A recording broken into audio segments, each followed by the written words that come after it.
Un sommet mondial en Alaska. Les puissances occidentales s'apprêtent à discuter, à statuer. Leurs agendas sont prêts, leurs déclarations soigneusement rédigées.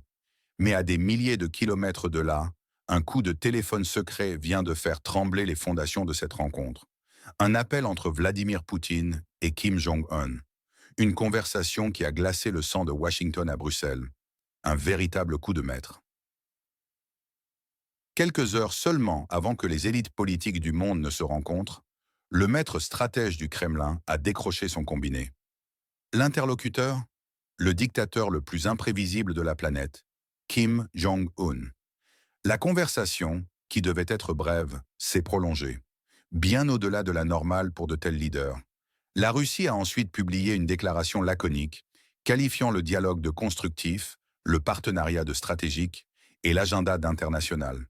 Mais quel agenda? Et pourquoi ce timing explosif? On nous dit que les rumeurs persistantes, souvent confirmées, murmurent que cet appel ne portait pas sur la météo. Pourquoi cet appel est-il si important, si critique, si potentiellement explosif pour le monde? C'est un coup d'échec magistral, une revendication de maths. Pendant que Washington approuve ses ordres du jour, Moscou dessine déjà de nouvelles alliances. Cet appel est un avertissement. Il démontre la proactivité russe, contraste avec une inertie perçue de l'Occident. Il crée un sentiment de décalage. La simple mention de Kim Jong-un suffit à faire trembler les genoux à la Maison-Blanche. Son fantôme planait sur ce sommet d'Alaska, même sans sa présence physique. La Corée du Nord, longtemps considérée comme un pion mineur sur l'échiquier géopolitique, n'en est clairement pas un. Peut-être une tour, peut-être une reine, certainement pas une pièce de second rang. Elle devient une carte maîtresse qui touche les nerfs de tous, de Séoul à Bruxelles. Les vieilles structures s'effondrent. Le monde est en pleine redéfinition. La Corée du Sud est en alerte maximale. Ses services de renseignement avaient déjà senti quelque chose. Le lien russo-coréen vivait déjà sa propre vie. Tokyo à la chair de poule. L'Europe, elle, semble dépassée, incapable de comprendre la nouvelle amitié, les langages extraterrestres de cette dynamique. C'est l'échec de la stratégie d'isolement occidental. Un échec cuisant. La Russie montre qu'elle n'est pas seule, qu'elle ne sera pas écrasée. Elle a trouvé quelqu'un avec qui aller jusqu'au bout. Cela nourrit la confiance populaire en Russie, un sentiment de fierté nationale. C'est un défi lancé à la face des sanctions. Les États-Unis sont dépeints comme réactifs, nerveux, débordés par la multitude de crises. Taïwan, le Moyen-Orient, la zone de conflit en Europe de l'Est, la Corée du Nord. L'Amérique n'est pas le chef d'orchestre qu'elle prétend être. Officiellement, l'appel fut décrit comme chaleureux, fraternel, mutuellement compréhensif. Les rumeurs, souvent confirmées, parlent d'une conversation exceptionnellement prolongée, dans une atmosphère de confiance mutuelle inattendue. Les informations en coulisses, provenant de sources fiables, suggèrent des discussions bien plus substantielles. Il ne s'agissait pas de violences roquettes. C'était plus profond. Les murmures évoquent des programmes de missiles avancés, des technologies de satellites, des drones sophistiqués, des cerveaux d'ingénieurs. Russes et Nord-Coréens travaillent à l'abri des sanctions, sur des projets qui pourraient changer la donne balistique et spatiale. Et si ce n'était que la partie visible de l'iceberg? Si le secret de Poutine et Kim était plus audacieux, plus déstabilisant, impliquant des domaines sensibles, des échanges d'informations sur des vulnérabilités occidentales, des stratégies de cyberguerre, ou pire, des transferts de savoir-faire nucléaire. Pour la Russie, la motivation est limpide. Elle cherche à affirmer sa force, son indépendance face à un Occident qui l'a sanctionné et isolé. Elle veut briser ce régime de sanctions asphyxiant, démontrant son inefficacité. Pour y parvenir, elle doit trouver de nouveaux partenaires, fiables, déterminés, non soumis à la pression occidentale. Ceux qui sont prêts à aller jusqu'en enfer, si nécessaire, pour défier l'ordre unipolaire américain. Cet appel influence directement le sommet d'Alaska, déstabilisant l'agenda des États-Unis, les forçant à réagir. La Russie cherche aussi des ressources vitales, la main-d'œuvre nord-coréenne pour le développement de son Extrême-Orient, une solution pragmatique à ses défis démographiques. Elle exporte son influence en Asie, se positionnant comme un acteur incontournable dans une région en effervescence, renforçant sa position géopolitique globale et défiant l'hégémonie américaine dans le Pacifique. C'est une stratégie de longue haleine, patiente et méthodique, visant à sculpter un nouvel ordre mondial multipolaire. Pour la Corée du Nord, l'économie est une plaie ouverte, un fardeau qui menace la stabilité du régime. Pyongyang a un besoin criant d'aide, une urgence vitale face à la pénurie et à l'isolement. Carburant, céréales, expertise technique. Mais surtout, elle convoite avidement des technologies militaires et spatiales avancées, des transferts qui pourraient changer radicalement la donne dans la région et lui donner un avantage décisif. Cet appel est une bouée de sauvetage inespéré, une bouffée d'oxygène pour un régime au bord de l'asphyxie. C'est une chance unique de briser son isolement total et d'acquérir une crédibilité nouvelle sur la scène internationale. C'est un marié rusé, utilisant son imprévisibilité et sa capacité de nuisance comme monnaie d'échange, qui flirte avec un nouveau partenaire puissant, rompant sa dépendance historique à la Chine. Une opportunité inestimable d'améliorer sa position stratégique face à Séoul, Tokyo et Washington. C'est un pari risqué, mais nécessaire pour sa survie à long terme. Les États-Unis, puissance hégémonique, ont une motivation inverse: maintenir leur position dominante. Ils cherchent à isoler la Russie et la Corée du Nord, à les marginaliser et à empêcher la prolifération nucléaire incontrôlée et l'échange de technologies militaires sensibles. Ils suivent cette nouvelle alliance de convenance avec une anxiété palpable. Mais peuvent-ils l'arrêter sans recourir à des moyens extrêmes? La Chine, partenaire historique de la Corée du Nord, se sent mal à l'aise, voire menacée par cette nouvelle donne. Cette ingérence russe pourrait considérablement réduire son influence sur Pyongyang, levier stratégique qu'elle considérait comme son apanage. La Corée du Nord est, pour Pékin, un tampon vital contre les troupes américaines en Corée du Sud et un outil précieux. Mais la Chine craint de perdre le contrôle si la Russie devient un rival ou si la Corée du Nord devient trop imprévisible. Pékin maintient une position ambivalente, observant attentivement les développements, prête à ajuster sa stratégie. Le monde est comme une toile d'araignée complexe et fragile, où chaque fil est inextricablement lié. Une action, même anodine à Pyongyang, peut résonner avec une force démesurée jusqu'à Bruxelles. C'est une ère où les vieilles alliances s'effondrent comme des châteaux de cartes. Les règles du jeu international se brisent une à une. Les vieilles structures de gouvernance mondiale sont contournées ou ignorées. La turbulence entraîne l'émergence inattendue de figures et d'alliances qui défient les catégorisations classiques. Ce n'est pas un incident isolé, c'est la prochaine étape inévitable de la décomposition de l'ordre mondial unipolaire, dont les États-Unis étaient le garant unique. La Russie, forte de sa résilience, ne joue plus selon les règles occidentales qu'elle juge hypocrites et obsolètes. Elle les écrit, les tord à sa guise et les brise avec audace, forgeant un nouveau cadre de jeu, plus conforme à ses intérêts et à ceux de ses nouveaux alliés. Les scénarios possibles, issus de cette nouvelle alliance potentiellement explosive, sont multiples, et tous portent leur lot de risques incalculables. Le pire pour l'Occident, celui qui hante les analystes des services de renseignement, serait la formalisation d'un bloc Russie-Corée du Nord, avec implication potentielle de la Chine. Un axe de puissance capable de défier l'ordre mondial, avec partage de technologies militaires avancées, spatiales et potentiellement nucléaires. Un cauchemar pour le traité de non-prolifération. Cela mènerait inévitablement à une escalade vertigineuse des tensions mondiales, risquant une confrontation directe ou indirecte. Le monde basculerait dans une ère de confrontation ouverte et de course aux armements. Le scénario jugé le plus probable? Un renforcement progressif et discret de la coopération militaire et économique. La Russie fournirait aide économique, produits pétroliers, céréales et technologies moins sensibles. En échange, elle obtiendrait de la Corée du Nord munitions, obus, roquettes et main-d'œuvre.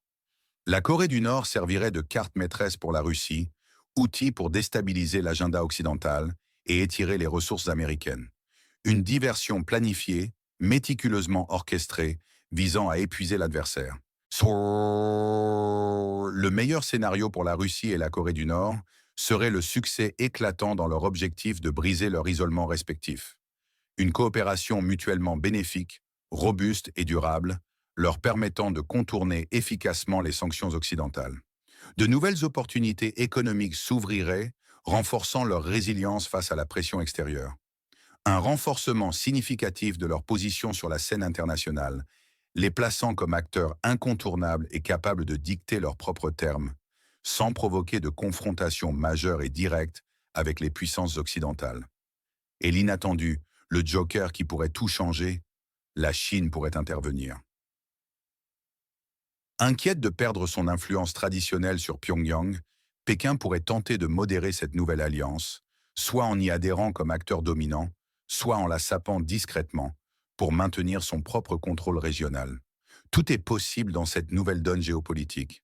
Les États-Unis, la Corée du Sud et le Japon sont en état de nervosité palpable. Le brouillard de guerre créé délibérément par la Russie, cette zone d'incertitude stratégique, déroute ses adversaires et les plonge dans une perplexité paralysante. Personne ne connaît les détails exacts de cette nouvelle alliance. Cette incertitude est une arme redoutable, car elle paralyse la prise de décision. La rumeur d'une perceuse nucléaire est devenue une expression ironique et glaçante dans les couloirs du Pentagone, suggérant un transfert technologique direct et dangereux. Les lancements de missiles, les défilés militaires, les déclarations récentes et provocatrices de Kim Jong-un, avec ses chars en marche et ses nouvelles armes, montrent une montée en puissance continue et un aplomb grandissant. L'administration Biden se dit prête, elle réfléchit à de nouvelles mesures, mais elle est perçue comme réactive, toujours un coup en retard, incapable d'anticiper la prochaine manœuvre de ce nouvel axe de contestation. Les gagnants clairs et incontestables de cette nouvelle dynamique sont la Russie et la Corée du Nord. Poutine apparaît, plus que jamais, comme le maître stratège incontesté, brisant l'isolement que l'Occident lui imposait, jouant avec les nerfs de ses adversaires avec un sens aigu du timing et de la psychologie. La Corée du Nord, quant à elle, reçoit une aide vitale, gagne une importance stratégique inédite et se libère de son isolement total. Les perdants sont tout aussi clairs. Les États-Unis, dont la stratégie d'isolement s'effondre avec fracas, voient leurs ressources s'épuiser, perdant le contrôle du récit mondial et leur position de gendarme planétaire. L'Europe est perçue comme naïve, dépassée par les événements, ne comprenant rien à cette nouvelle dynamique de puissance. La Corée du Sud et le Japon se retrouvent sous une menace accrue et directe, contraints de réévaluer leurs alliances et leurs capacités de défense.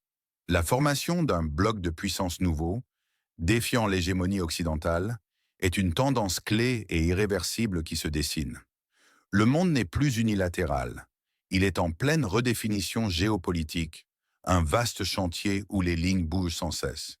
Les schémas de coopération militaire et technologique soviétiques des années 70, caractérisés par des échanges de savoir-faire secrets et des transferts de technologies sensibles à des États amis, pourraient bien atterrir accidentellement en Corée du Nord. Cette analogie historique est glaçante, car elle rappelle une période de dangereuse course aux armements et de confrontation par procuration. Elle évoque des échanges de savoir-faire sous le manteau, des coopérations secrètes en matière d'armement et de renseignement, des transferts de technologies qui ont des conséquences profondes et durables qui se répercuteront sur des décennies entières, modifiant la donne en matière de prolifération et de stabilité régionale. L'administration Biden semble toujours un pas derrière le jeu de Moscou, incapable de rattraper le retard stratégique accumulé. Un simple appel de 30 minutes. Son coût potentiel pour la stabilité mondiale, 30 ans de stabilité géopolitique, pourrait s'évaporer en fumée. Le monde est aujourd'hui plus que jamais comme une toile d'araignée d'une complexité vertigineuse.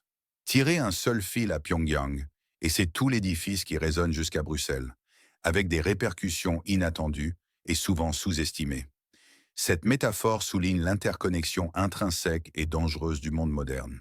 Elle dramatise la capacité de la Russie à manipuler ces connexions inattendues, à les utiliser à son avantage. Elle rend les actions russes choquantes et déconcertantes pour un Occident qui ne comprend pas comment les dominos tombent, un par un, dans un enchaînement inéluctable. Moscou cherche par cette stratégie à créer plus de foyers de tension simultanés, à multiplier les crises pour forcer les États-Unis à être partout à la fois et ainsi étirer leurs ressources militaires, financière et diplomatique au-delà du point de rupture. C'est un plan d'épuisement délibéré et méthodique, visant à affaiblir l'adversaire sans confrontation directe. La nation sur sa frontière occidentale n'est qu'un élément, une pièce sacrificielle dans cette vaste stratégie de diversion et d'épuisement. Les histoires de Fourneau, ces récits terrifiants de tensions croissantes, dépeignent un monde qui s'écroule sous la pression, un système international qui implose sous le poids de ses contradictions. C'est une vision dramatique et apocalyptique, conçue pour choquer et alerter. Les dirigeants occidentaux sont paniqués, pris de court par l'ampleur et la rapidité des changements, plongés dans le désarroi total, incapables de trouver une réponse cohérente et unie. Le ton est triomphaliste côté russe, teinté d'un mépris à peine voilé, moqueur et condescendant envers un Occident perçu comme décadent et inefficace. La Russie montre sa force retrouvée, son ingéniosité à contourner les règles, et sa détermination inébranlable à aller jusqu'au bout. L'Occident est dépeint comme incapable de comprendre la nouvelle réalité, ses stratégies obsolètes, ses sanctions inefficaces, son leadership contesté. L'Amérique, autrefois invincible, mord la poussière, humiliée. C'est un appel à la peur viscérale, une menace explicite d'un bloc nucléaire émergent, de transfert de technologies létales et d'un monde plus dangereux, instable, imprévisible. C'est une stratégie de polarisation claire et nette. Nous contre eux. La Russie et ses alliés sont forts, rusés, visionnaires. L'Occident, en revanche, est faible, confus, englué dans ses illusions et perd inexorablement du terrain. C'est une diabolisation assumée de l'adversaire. L'Occident est naïf. Ne nous faites pas rire, semble dire Moscou. Le langage est délibérément émotionnel. Sensationnaliste, émaillé de termes chocs, panique, tremblé, danger, déstabilisation. Tout est là pour susciter l'effroi et la sidération. La création de mystères et d'intrigues, insistant sur les secrets d'État, les coulisses du pouvoir, alimente la fascination et l'angoisse. Poutine est dépeint comme le génie stratégique ultime, le joueur d'échecs redoutable qui anticipe 10 coups à l'avance, l'architecte audacieux du nouvel ordre mondial. Il gère, avec une dextérité machiavélique, les attentes et les craintes de ses adversaires. Kim Jong-un, le dictateur imprévisible, n'est plus un paria, mais un pion puissant et un atout stratégique. Le marié rusé apporte une carte maîtresse inattendue au jeu russe. Les grands-oncles et tantes naïfs, le dirigeant qui perd son bâton, les analystes en panique, le Père Noël, l'oncle Sam, ces caricatures symbolisent l'Occident désemparé, réactif et irrémédiablement dépassé. Cette nouvelle alliance Russie-Corée du Nord est le tandem que l'Occident n'a pas vu venir, le coup de poignard qu'il n'a pas su anticiper.